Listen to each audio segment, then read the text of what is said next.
este libro, ¿qué tipo de pulsión sientes como escritor o compromiso también con tu presente para para llevarte a escribir una novela como esta? El salvavidas al que nos podemos aferrar en este tipo de épocas que nos ha tocado vivir es el salvavidas de la curiosidad. Y por lo tanto, yo me siento responsable de estimular la curiosidad de mis lectores. Yo siempre he sido una persona que ha disfrutado de encontrar esos otros caminos, de no ir por el camino principal y de alguna manera me ha ido bien, he podido construirme como persona y quiero transmitir esa capacidad a través de mis obras a quien quiera acercarse a ellas, claro.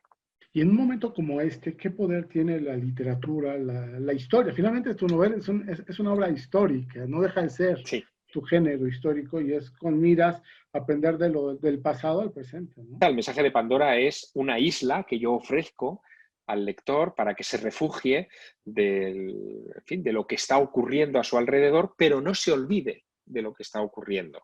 No he querido escribir un texto de evasión, he querido escribir un texto de reflexión y a ver que de esta se sale porque llevamos 10.000 años saliendo de situaciones parecidas. Yo lo que quería era estimular al lector, no aburrirlo, no sepultarlo bajo muchas páginas de filosofía, sino que él sintiera la necesidad de seguir buscando y de seguir formándose filosóficamente para los tiempos que vienen. Bueno, las cifras son esos árboles que no nos dejan ver el bosque, ¿no?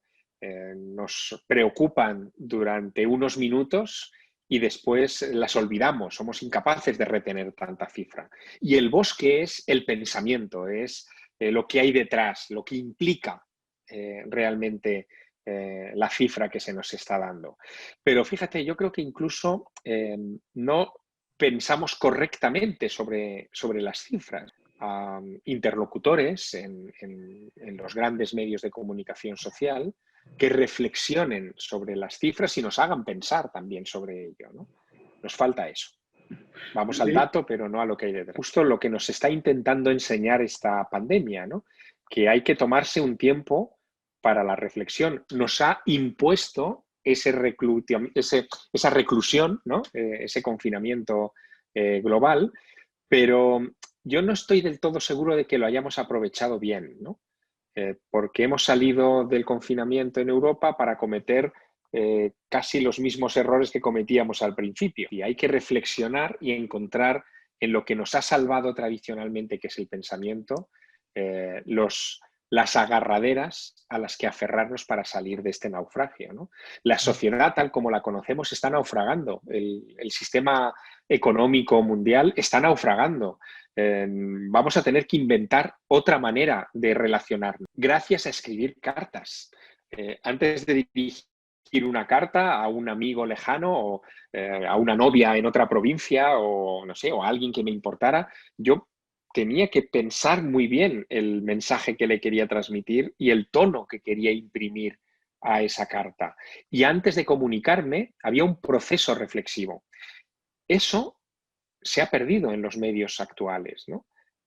Comunicamos lo que nos sale de la víscera, lo que en ese momento pasa por nuestra cabeza, porque no comunicamos lo importante, queremos comunicar lo urgente y no siempre lo urgente es lo importante, ¿no?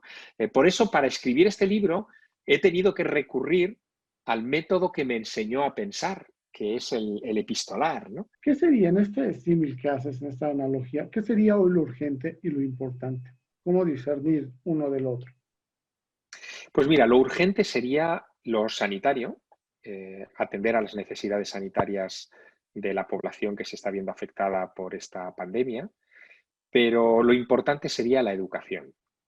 Hay que educar para tener una sociedad que sepa utilizar mejor sus recursos, que sepa cuidarse ante situaciones adversas como esta, que sepa reclamar dirigentes que estén a la altura de la misión que se les confía, que es la de la tutela de nuestras sociedades. Y eso se hace con el tiempo. Lo importante lleva tiempo. Lo urgente es inmediato, pero lo importante se toma su tiempo.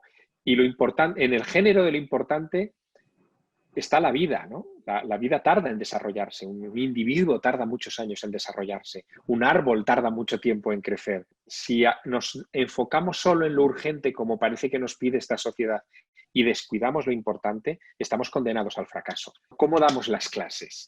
Si lo hacemos como nos dan las noticias en los informativos, vamos mal. Es decir, si nos limitamos a transmitir fechas y cifras y listas de reyes o de gobernantes y periodos históricos y fórmulas matemáticas sin implicar el lado emocional del alumno, no vamos a conseguir nada, ¿no?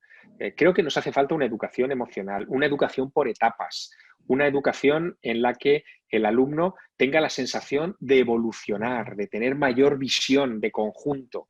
Y para eso hacen falta educadores que se impliquen como una parte importante de la comunidad. El profesor, en España, por ejemplo, ha perdido relevancia social, ¿no? Hace 3 o 4 décadas, un maestro, que es como los llamábamos, era un personaje importante en la comunidad. Y hoy no. Hoy esa función se ha ido diluyendo. Son empleos peor pagados que antes, peor considerados socialmente. Si tú eres un autor bestseller, entonces generalmente los autores bestsellers pues son de consumo rápido, tú sabes, el ritmo, la aventura, y tú de repente, tú mismo te estás imponiendo un